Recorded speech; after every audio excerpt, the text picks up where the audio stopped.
로마서 12장 1절 2절 말씀.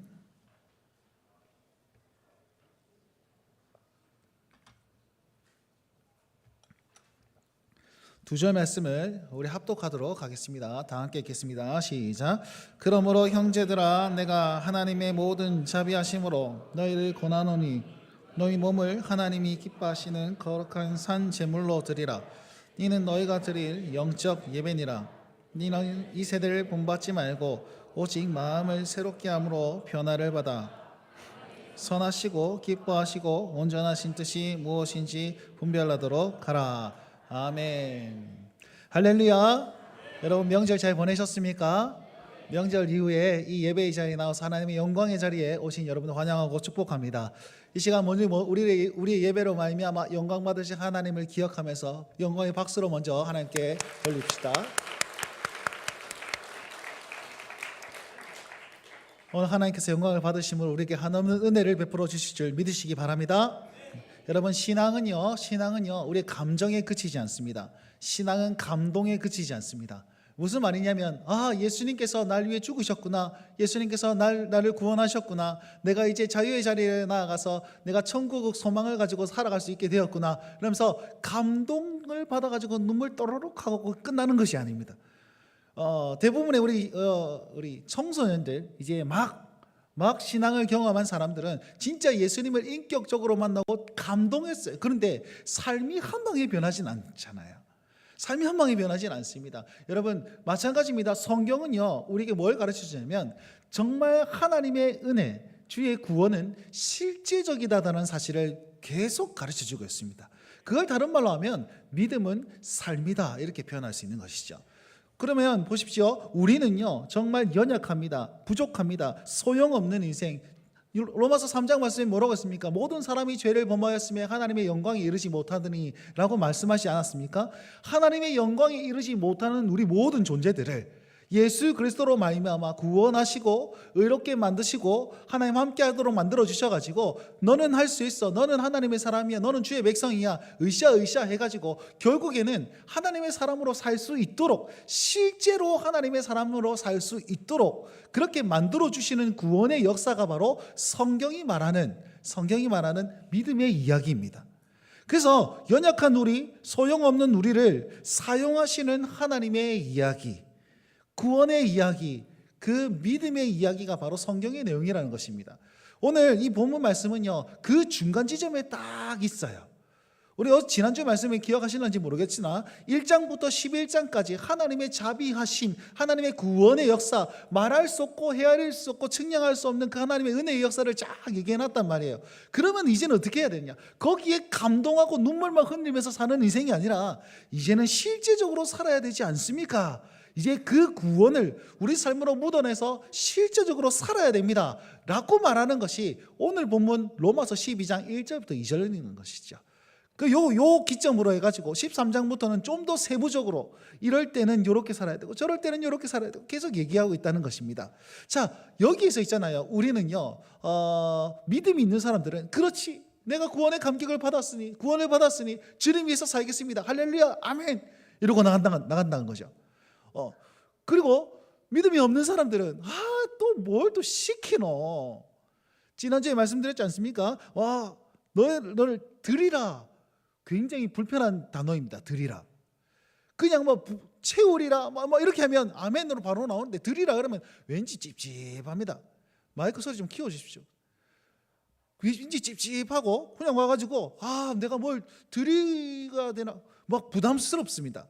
오늘 2절 말씀도 마찬가지입니다. 뭐라고 그럽니까? 계속 뭐라고 하면 드리라, 세대를 본받지 말아라, 마음을 변화를 받아라, 분별하도록 하라. 계속 우리에게 뭘 요구하는 것 같아요. 왜 계속 우리에게 요구를 할까요? 그냥 편하게 살면 안 됩니까? 편하게 그냥 자유롭게 살면 안 될까요?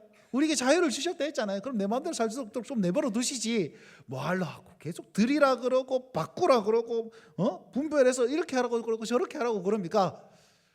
여러분 있잖아요. 교회에 사람들이 교회로 나오지 못하는 이유가 뭔지 아세요? 우리 다음 세대 우리 청소년들이라든지 우리 청년들이 왜 교회에 안 오는지 아십니까? 복음 전하기 힘든 이유가 뭡니까? 딱 한 개예요. 여러 가지 있겠지만 가장 중요한 거 재미없거든요. 재밌나? 재미없거든요. 그러니까 저 밖에가 더 재밌는 거야. 그하고 게임하는 게 더 재밌고 친구들이랑 노는 게 재밌고 막 뭐 자빠지 하는 게 제일 재밌어요. 그냥 그 일주일 동안 고생했는데 이 늦잠 자는데 다른 친구들은 다 늦잠 자는데 나는 새벽 대바람부터 아니 아침 대바람부터 와가지고 이렇게 가만히 이렇게 앉아 있잖아요. 지금 동공에 지금 풀려가지고 이렇게 앉아 있잖아요. 재밌습니까? 재미 하나도 없다니까요. 그러니까 교회 안 오려고 하는 거예요. 근데 성도들은 어떻습니까? 여러분들 재밌습니까? 내가 막 자랑 들으면 막 웃겨주시면 재밌다고 하지만은 재미없을걸요. 내가 진지하게 오늘 이 말씀은 말이죠, 이렇게 하면 진짜 재미없단 말이에요. 여기 와가지고 밖에는 더 재미있는 게 많아요. 제가 군 생활할 때 군종병을 했거든요. 교회에서 이렇게 했단 말이에요. 그런데 제가 공군 부대에 있었는데 거기 골프장이 있어요. 그러니까 12시 딱 돼서 골프장에 들어가야 되는 거야. 근데 예배가 12시 간당간당해 마치는 시간이. 근데 군목 목사님이 갖고 제가 빠진 광고가 있습니다 이래갖고 3분 딜레이 됐단 말이에요. 그러니까 대령 집사님이 와가지고 우리한테 막 뭐라 하는 거야. 군종병한테 왜 목사님 보좌를 잘 안 해가지고 광고를 그렇게 빠뜨리게 컴팩트하게 딱딱딱 해야 될 거 아니야. 그래야지 내가 골프를 치러 가지. 이거예요. 결국 여기가 더 재밌는 거야. 여기가 더 재밌는데 뭐 어쩔 수 없이 이곳에 와갖고 재미없는 이 예배를 드리고 또 재밌는 거 하러 간단 말이에요. 오늘 이 말씀을 보시면 너희 뭐 하나님께 드리라, 뭐 변화를 받아라, 뭐 하나님 본받지 말아라, 분별하도록 하라. 재미없는 인생입니다. 한마디로 얘기하면. 한마디로 재미 1도 없는 인생. 그냥 재밌게 살면 안 됩니까? 라는 것이 아니라 너 재미없게 살아. 근데 이렇게 사는 것이 너희에게 복이다, 이렇게 얘기하고 있는 겁니다. 왜냐하면 여러분 우리는 아무 자격이 없는 존재 아니겠습니까? 근데도 불구하고 하나님께서 말씀하시는 거예요. 하나님께서 어디로 인도하신다고요? 자격 없는 우리를 하나님의 영광으로 사용하시도록 이렇게 인도하고 있다는 거예요. 하나님의 영광에 이르지 못하는 우리를 합력하여 선을 이루는 자리로 나아가게 되어 있는 거예요. 그러니까 계속 요구하는 거예요. 같이 가자. 나와 함께 가자. 변화되어 살자. 우리 함께 살자. 여기 가서 내가 영광을 준비해놨으니까 내 계획 아래서 같이 가자. 하나님 계속 손 내밀고 계시고 우리를 콜하고 계신다는 거예요. 근데 우리는 뭐예요? 재미없는데요. 어머나.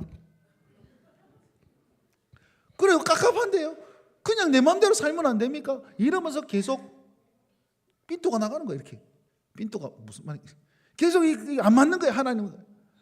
그래서 하나님께서는 우리를 계속 얘기하고 계신 거예요. 야, 너희 구원의 역사가 있어. 진짜 감격한 역사가 있어. 나는 너를 이 정도에서 그치지 않아. 눈물 흘리고 한번 감동받는 걸로 그치지 않아. 너의 삶을 송두리째 변화시키는 내 하나님의 영광, 하나님의 그 구원 계획이 내 안에 있어라고 얘기하면서 계속 우리를 일로 이끌어가고 있는 거예요.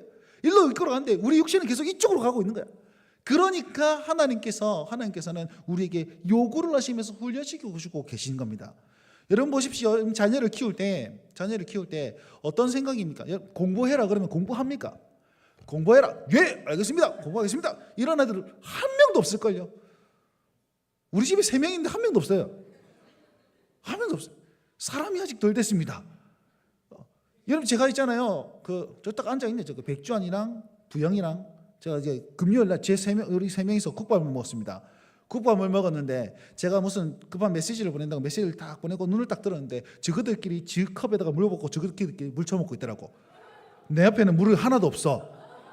무슨 얘기 알죠? 이 싸가지 없는. 그 내가 그랬죠. 너가 계산해라. 물도 안 떠주면서. 그랬더니 갑자기 무슨 물 이러고 있더라고. 요즘 유행하는 그런 드라마에 대사에 이런 대사가 있습니다. 쟤네들 언제 키워가지고 1인분씩 하게 만들지. 드라마 보신 분들은 알겠고 못 보신 분들은 그냥 멍하겠고. 쟤네들 언제 키워서 1인분씩 만들지. 쟤네들이 초등학생 갖고 이제 그 고등학생 되면 말 잘 듣겠습니까? 안 듣습니다. 여러분 여기 앉아있는 여기 우리 그 청소년 셉시 친구들은요 특별한 능력이 있어요. 어떤 능력이냐면 깔끔한 곳에 쟤네들이 딱 들어가면 거의 창조 이전의 상태로 돌아갑니다. 공허와 혼돈과 흑암이 깊은 그런 존재로 돌아갑니다. 그러면 집안에 딱 들어가 보면 방 안에서 썩은 돼지 냄새가 나면서 돼지 우리가 좀 치워라 이러면 쟤네들 뭐라는 줄 아세요? 초등학생들은요 네 이렇게 하면서 치우는 신중이라도 하는데 중고등학생들은 내 방인데요 내 마음대로 할 건데요 쥐가 그럼 관리비는 네가 내든지. 와 안에서 막 이러면 누가를 확 뽑아볼라 이런 마음 확 드는데도 불구하고 그럴 수는 없잖아요. 여러분 말 안 듣습니다. 말 안 듣습니다. 진짜 하나님 뜻대로 살아라. 말 안 듣습니다. 근데 여러분 말 잘 들으십니까? 네? 하나님 명령대로 지금 잘 살아가고 계십니까? 하나님께서 말씀하시는 거예요. 와, 성경 좀 봐라. 이렇게 설교를 통해서 이렇게 들으면은 여러분 성경 어디까지 읽으셨어요? 1월 1일 내가 성경 일동 한번 해버리라 딱 했는데 어디까지 오셨습니까? 지금 한 달 지났는데 성경 펼치고 계십니까? 기도를 해야지. 1시간 기도 운동 저기 딱 계속 1시간은 무슨 1분 기도 그렇게 힘든 삶을 살아가고 계시지 않습니까? 그러니까 우리가요 쟤네들이랑 똑같으니까요. 하나님의 계획은 이렇게 가고 있는데 계속 나는 그렇게 살기가 깝깝한 거야. 깝깝한 거야. 왜냐하면 내가 연약하기도 하고 세상이 힘들기도 하고 그렇습니다. 내가 연약하기 때문에 내가 하나님 앞에 열심히 살아야지. 그런데도 안 되는 거잖아요. 공부해야지. 공부 안 하잖아요. 다이어트 해야지. 계속 처먹고 있잖아요. 그럼 어떤 부분들이 계속 안 되는 어떤 내 모습을 발견하니까 이거 아닌가 봐. 이렇게 여겨질 때가 굉장히 많다라는 것입니다. 여러분 저는 뭐 다를 바가 있는 것 같습니까? 명절이잖아요. 명절. 저희 아내가 그런 고백을 했습니다. 나는 연휴가 긴 건 전 정말 싫습니다. 힘듭니다. 왜냐하면 애들이 어린이집을 안 가잖아요. 백주기가 계속 옆에 있잖아요. 힘들단 말이에요. 그러니까 아내가 오늘 뭐 해야 되지? 내일 뭐 먹어야 되지? 고민을 많이 하다가 왜 나는 4명을 케어해야 돼? 왜 4명을 관리해야 돼? 이렇게 되는데 저희 아이는 3명입니다. 왜 4명을 관리합니까? 이 한 명 누굽니까? 접니다. 저는 백주의 수준이에요. 관리 대상자입니다. 그렇단 말이에요. 보잘것이 없는 자 맞습니다. 나도 맨날 실패하는 사람 맞습니다. 근데 이 자리에 서 있는 이유는 무엇입니까? 하나님께서 직분자로 세워주셨기 때문에, 하나님께서 이곳으로 인도하셨기 때문에, 하나님께서 부르셨기 때문에 내가 이 자리에 있을 자격이 있는 것이지요. 마찬가지입니다. 우리 역시 넘어지고 자빠지고 계속 터지고 쥐어 터지고 실패하고 계속 막 질질 내 생각이 아니라 하나님 뜻대로 나아가지 못하는 내 모습이 있지만 그럼에도 불구하고 하나님께서 나를 이끌어주고 계시는 손길이 있고 하나님의 계획이 있으며 하나님께서 세우셨기 때문에 내가 이 자리에 있는 것입니다. 여러분들이 이 자리에서 주님과 함께 동행할 수 있는 것입니다. 이것을 가리켜서 복음이라고 하는 것이고 이것을 가리켜서 구원이라고 하는 것이고 이것을 가리켜서 하나님의 섭리라고 말씀하고 있는 겁니다. 그 하나님의 섭리가 있기에 우리가 지금 이곳에서 하나님께 예배할 수 있는 것이고 이곳에서 내 삶을 다시 한번 돌이켜서 주의 영광 안에 나아갈 수 있는 것이지요. 그 말씀이 1절 2절 말씀이라는 것이지요. 여러분 한번 보십시오. 1절 말씀 다 같이 한번 읽겠습니다. 시작. 그러므로 형제들아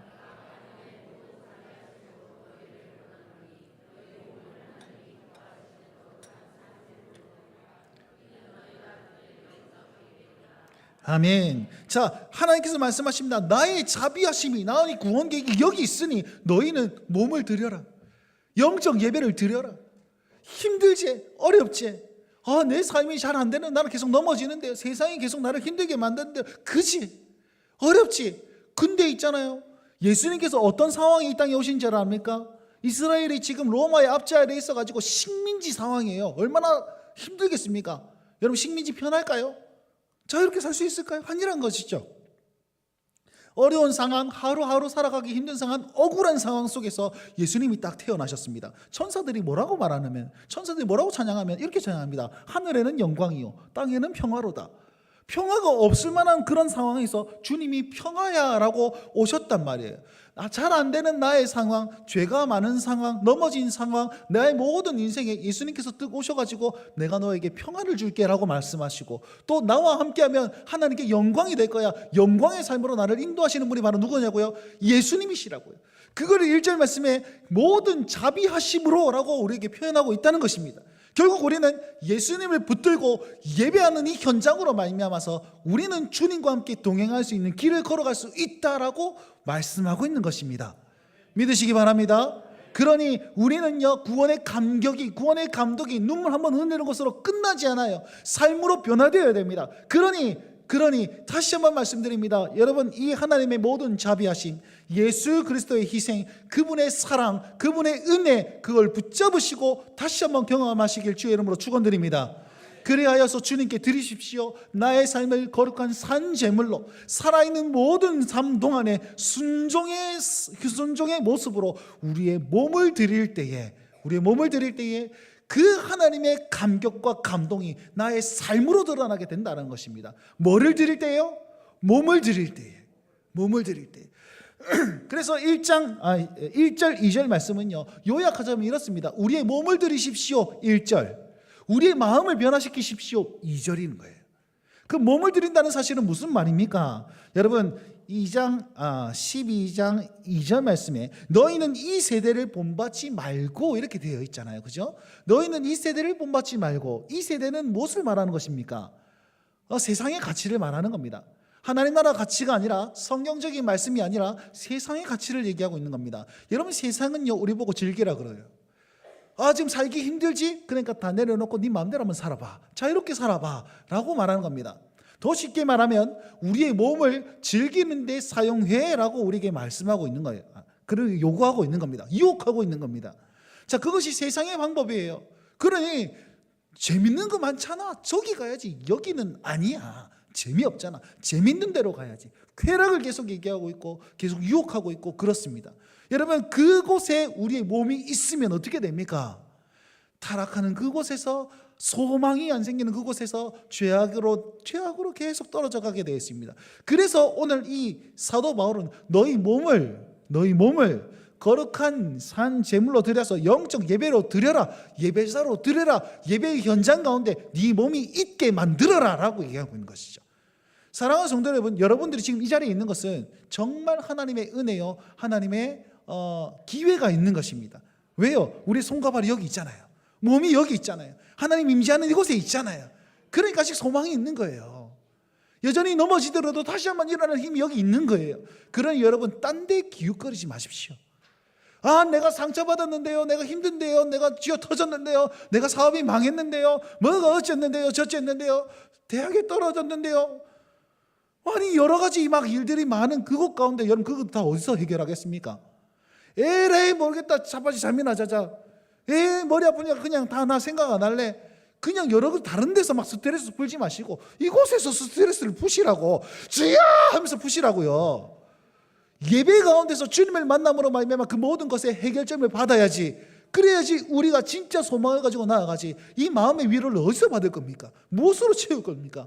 예수 그리스도의 사랑으로 채워야지, 그분의 은혜로 채워야지 해결점을 받는 것이지. 여러분 이 텅 빈 마음을 무엇으로 메꾸겠습니까? 여러분 예배에서 승부를 보셔야 돼요. 그러니 우리 몸이 어디에 있어야 된다고요? 예배의 현장 가운데 있어야 된다라는 것입니다. 이 세대를 본받아라 라는 말은 네 몸을 네 마음대로 써라 라는 반대말이죠. 우리 몸을 어디에 써야 됩니까? 우리 몸을 말씀의 기준 앞에서 행할 수 있도록 그렇게 채찍질 하셔야 됩니다. 다시요, 우리 몸을 내 마음대로가 아니라 말씀을 기준으로 해서, 오늘 이 세대를 본받지 말라라는 반대말은 말씀으로 본받아라, 말씀대로 살아라 라는 것과 똑같습니다. 왜요? 이 세대는 말씀 반대로 하고 있거든요. 그러니까 우리는 말씀대로 살아야 되는데 우리의 몸이, 우리의 행동이, 우리의 서 있는 그 장소가 하나님 말씀에 합한 곳인지 아닌 곳인지 체크해야 되고, 내가 하는 행동이 하나님께서 기뻐하시는 행동인지 아닌지 말씀으로 계속 점검하셔야 되는 거예요. 그것이 우리가 드릴 영적 예배입니다. 결국 우리의 실제적인 행동이 말씀의 기준이 되어야 된다는 것이죠. 제가 늘 말씀드리잖아요. 이거 말씀이 실제가 되는 예배, 다른 말로 하면 하나님의 말씀이 내 삶으로 드러나는 예배, 리얼 월십이라는 것이지. 그것이 우리가 해야 되는 모습이라는 것입니다. 결론은 그러면 어떻게 됩니까? 마음의 감동으로만 있던 그 하나님의 말씀이 내 손으로 드러나게 되는 건 아닙니까? 맞지요?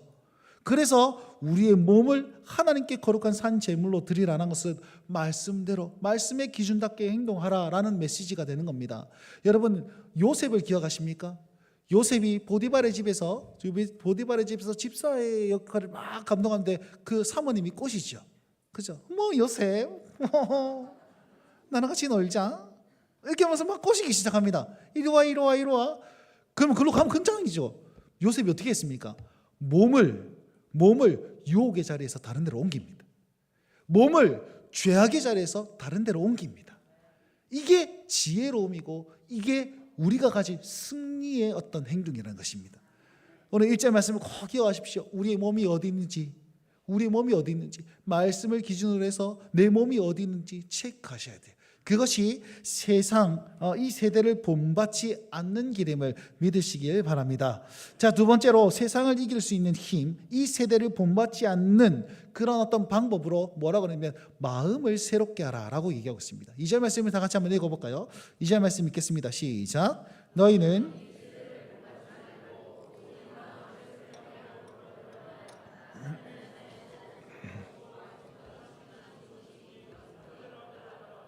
아멘.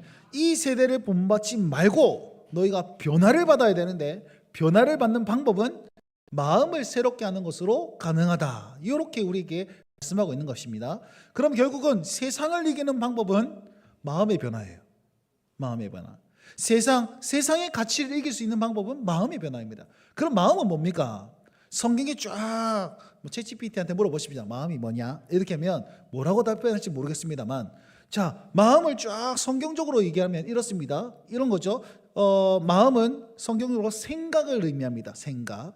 그리고 영을 의미하기도 합니다. 영. 그리고 태도, 표정, 자세, 성향, 그러면 어떤 하나님의 성품에 관해서 마음이다라고 얘기합니다. 좀 어렵게 설명했는데 더 쉽게 얘기하면 우리가 이런 거죠. 여기 몸은 여기 있는데 마음은 콩밭에가 있다. 이런 뜻 들어보셨죠? 그럼 거기에서 마음은 뭡니까? 지금 여기에서 예배를 드리고 있는데 마음은 콩밭에 가 있지는 않습니까? 예배 마치고 뭐 하지? 뭐 맛있는 거 먹지? 이런 거 생각하고 계십니까? 빨리 마치고 PC방 가야 되겠다 생각하고 있지, 맞지? 아주 그냥 용돈도 받았겠다. 명절에 수금 좀 했겠다, 맞지? 어제 써야 될 거 아니야. 그쵸? 나한테 좀 쓸래? 맨날 나한테 라면만 달라고 하지 말고 네가 좀 라면 좀 사줘봐라. 그치? 자, 그런 어떤 생각이 있잖아요. 자, 여기서 마음은 뭡니까? 생각이죠. 중심입니다. 내가 원하는 것, 내가 바라는 것, 내가 가치 있게 두는 것, 그 중심이라는 거예요. 그게 마찬가지입니다. 여러분, 마음을 새롭게 한다는 사실은요, 내가 뭘 중요시 여기느냐, 이것을 마음이라고 여기는 표현하고 있는 겁니다. 여러분, 제가 죄를 설명할 때 이런 설명을 했습니다. 죄는 방향성과 경향성입니다. 무슨 말이냐면 죄는 이쪽으로 향해야 되는데 방향을 다르게 가는 것, 그게 죄고, 죄는 이쪽으로 기울여 가지고 이쪽에 무게중심을 주고 살아야 되는데 저쪽으로 무게중심을 주면 그게 죄입니다. 경향성입니다. 그러면 그 방향성과 경향성을 선택하는 그 기준은 뭡니까? 내 마음이라는 것이죠. 내 마음이 나는 세상을 따라갈래, 내가 저게 좋아, 이걸 즐기고 싶어, 그냥 저거를 더 무게중심으로, 돈을 무게중심으로 삼고 아니면 내 성공을 무게중심으로 삼고 그리 살면은 이렇게 가는 거예요. 그죠? 근데 내 마음이 새롭게 되어서 내가 하나님의 영광 위해서 살아야지, 내가 하나님의 뜻대로 살아야지, 내가 내 삶을 이렇게 드려야지 라고 변화를 딱 시킬 때에 이것이 바로 마음이 우리의 방향성과 경향성을 주도하고 있는 그것 아니겠습니까? 결론은 무슨 말이냐면 오직 마음을 새롭게 함으로 변화를 받으라라는 이 메시지는 나의 중심을 뭐로 가지고 있느냐, 내가 뭘 소중히 여기고 있느냐, 내가 뭘 가치 있게 여기고 있느냐, 그걸 바꾸라는 거예요. 그걸. 사랑하는 성도 여러분, 지금 이때까지 여러분 무슨 최고의 가치로 여겼습니까? 자녀의 잘됨이 최고의 가치였습니까? 여러분, 그것보다 또 하나님의 것으로 마음을 돌리실 수 있게 간절히 바랍니다. 아멘이 안 되네.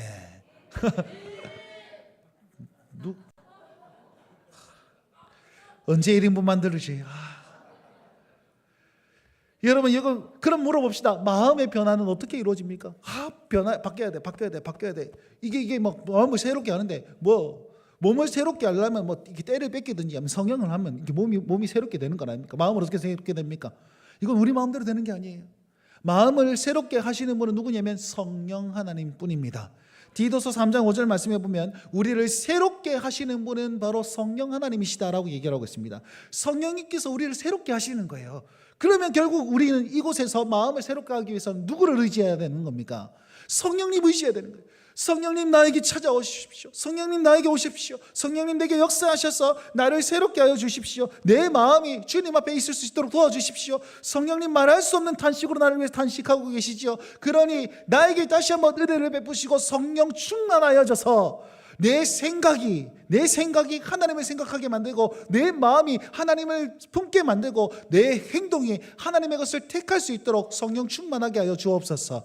여러분, 충만이라는 말은 흘러 넘친다는 뜻입니다. 우리의 지성, 감성, 의지가 성령으로 충만해지는 것을 성령 충만이라고 하는 것입니다. 그래서 우리는요, 이 예배의 현장에서 주여 성령 충만하게 하여 주옵소서, 성령으로 흘러넘치게 하여 주옵소서 라고 간구할 때에 우리 마음이 변화된다니까요. 우리 마음이 새롭게 된다니까요. 우리 삶이 변하게 되는 것입니다. 우리 존재가 변하게 되는 것입니다. 어떻게 해요? 우리 이 성령님께서 계속 예수님께로 이끌어 나가고 계시거든요. 예수께로 그러다 보니까 결국은 예수 그리스도를 알게 되고, 오늘 이 1절 말씀에 그 하나님의 모든 자비하심을 다시 한번 생각하게 되고 깨닫게 되는 역사가 성령께서 우리 마음 가운데 행하시니 내 마음이 새롭게 되지 않겠습니까? 그러니 우리가 해야 될 건 무엇입니까? 첫 번째로 말씀 앞에 내 행동을 비추는 것이고, 두 번째는 성령님을 간구하면서 내 마음이 새롭게 되길 주님을 의지하는 것입니다. 여러분, 이것이 이 두 가지가 그냥 마음으로 알고 지식적으로 아는 그 구원의 메시지, 하나님의 구속의 역사를 행동으로 나타내 보일 수 있는 길이라는 사실을 오늘 로마서 12장 1절 2절이 우리에게 말씀해 주고 있는 것입니다. 그래서 있잖아요, 우리는 이 몸과 마음을 하나님의 말씀과 성령님을 통해서 내어드리는 작업을 해야 되는 거예요. 그걸 예수님께서 뭐라 말씀하신지 아십니까? 요한복음 4장 말씀에 영과 진리로 예배할지니라. 영, 성령님과 진리, 말씀으로 내 몸과 내 마음을 하나님께 내어 맡기며 예배하는 예배자, 영과 진리로 예배하는 예배자, 그것이 우리가 해야 될 방법인 것입니다. 우리가 그 예배자가 될 때 우리의 마음과 우리 영, 우리 몸이 하나님께 딱 상달되었을 때 우리의 삶에는 어떤 것이 드러나는지, 우리의 삶에는요, 하나님의 것들이 드러나기 시작합니다. 왜요? 하나님은 열매 맺게 만드시는 분이시기 때문에. 그래서 여러분께 권면드립니다. 여러분, 우리의 기도의 제목을 성숙함으로 바꾸실 수 있길 간절히 바라요. 자, 이 말이 무슨 말이냐? 제가 오늘 칼럼에 이렇게 써놨습니다. Good or God, 이렇게. 좀 비슷해요. G-O-O-D. 그냥 O 하나만 빠졌습니다. 이게 무슨 말이냐면 굿이냐 아니면 갓이냐, 이게 존 비비어 목사님께서 쓴 책의 제목입니다. 굿입니까 갓입니까? 뒤에 부제가 하나 있습니다. 무엇이 선입니까? 이렇게 물어보고 있는 것입니다. 여러분, 우리의 기도의 제목 가만히 보시면요, 뭐가 굉장히 많냐면 굿이 너무 많습니다. 나에게 좋은 것, 나에게 좋은 것이 굉장히 많아요. 하나님 건강 허락하세요, 재물 허락해 주세요, 하나님 자녀 잘 되게 해주세요, 뭐 남편 정신 차리게 해주세요, 뭐 여러 가지 나에게 좋은 기도 제목들이 이만큼 있다는 거예요. 내 소원이라고 얘기해 봅시다. 나에게 좋은 것을 하나님께 계속 간구하는 거예요. 여러분, 이게 틀렸다라고 말하는 건 아닙니다. 굉장히 중요한 겁니다. 하나님께 내 모든 걸, 내 연약한 대로 맡기는 굉장히 중요합니다. 근데 더 이전에 더 성숙한 기도 제목 하나가 있는데, 하나님, 나는 할 수가 없습니다 라는 것이 먼저 전제가 되어야 되는 거예요. 하나님, 나는 아무것도 아닙니다. 나는 정말 하나님의 영광이 미치지 못한 자입니다. 나는 정말 실패하는 실패자이고 나는 연약합니다라는 고백이 먼저 가야 되는 거예요. 하나님을 먼저 선택해야 되는 거예요. 내게 좋은 것을 간구하기 전에 갓을 먼저 잡아야 되는 것이죠. 그것이 뭐냐면 산재물이에요. 살아있으나 내가 재물된 자로서 하나님, 내가 하나님의 필요합니다. 내가 주님이 필요합니다. 주님, 나와 함께하여 주십시오. 주님, 나에게 역사하여 주십시오. 주님, 나를 주님으로 채워주십시오 라고 하면서 나는 아무것도 아닙니다, 나는 할 수 없습니다 라고 이래야 돼요. 아무리 노력한들 홍해 앞에서 뭘 할 수 있겠습니까? 아무리 쇠가 빠지게 도망을 쳐도 홍해가 딱 갈라지는데 하나님 아니고서는 할 수 없는 자, 그게 우리라는 거예요. 이걸 먼저 고백해야 돼요. 기도가 바뀌시기 바랍니다. 굿에서 갓으로, 먼저 갓을 선택하고 하나님, 내가 이게 필요합니다, 이걸 채워주십시오, 이렇게 나아가야 되는 것이죠. 그걸 여기 말하는 산재물로 드리라 라는 표현을 하고 있는 겁니다. 결론은 제일 먼저 우리의 기도에 순종의 기도가 있었으면 좋겠습니다. 하나님을 선택하고 하나님 말씀하십시오, 내가 나아가겠습니다, 내가 주님의 뜻에 대해서 내가 순종하겠습니다, 나는 아무것도 아니니 주님 나를 세워주시고, 나는 아무것도 아니니 주님 내게 역사하여 주시고, 내가 주님을 따르는 삶을 살겠습니다라고 먼저 고백하는 그 인생이 우리의 인생이 되었으면 좋겠습니다. 이것이 굿입니까? 갓입니까? 무엇을 선택하고 있습니까? 내가 아무리 굿을 계속 강구한들 그것이 하나님 안에서 선이 되는 것입니까? 아니요. 하나님께서 원하시는 것, 하나님이 선이라고 말씀하시는 것, 그것을 먼저 선택하실 수 있는 성숙한 성도가 되어주시길 간절히 바랍니다. 여러분, 그렇게 우리의 기도가 바뀌면 우리 삶에 무엇이 나타나냐면 하나님의 열매가 나타나게 되어 있어요. 왜냐하면 하나님께서는 반드시 결과물을 만들어내시는 분이시거든요.